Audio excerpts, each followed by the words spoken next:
Les Lions indomptables du Cameroun sont l'équipe africaine qui s'est le plus rendue à la Coupe du Monde avec 7 participations.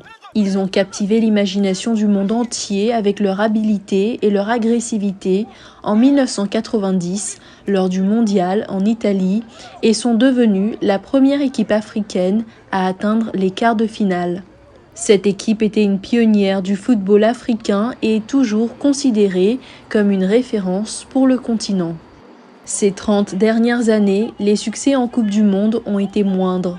Le Cameroun a participé à 5 tournois depuis 1990, mais n'a remporté qu'un seul de ses 15 matchs, une victoire sans conséquence sur l'Arabie Saoudite lors de la phase finale en Asie il y a 20 ans.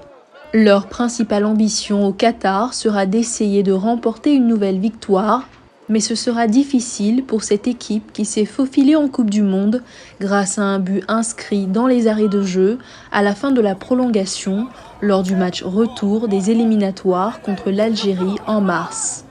Il s'agissait là du deuxième match de l'entraîneur Rigobert Song, célèbre défenseur et capitaine de longue date qui a pris ses fonctions quelques semaines avant les éliminatoires.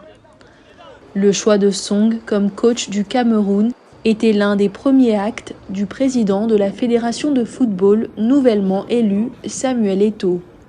Joueur le plus titré du Cameroun, Eto'o n'a pas perdu de temps pour mettre son empreinte sur l'équipe camerounaise en persuadant l'attaquant de Brentford, Bryan Mbeumo, de rejoindre la formation, ainsi que d'autres footballeurs d'origine camerounaise nés en France.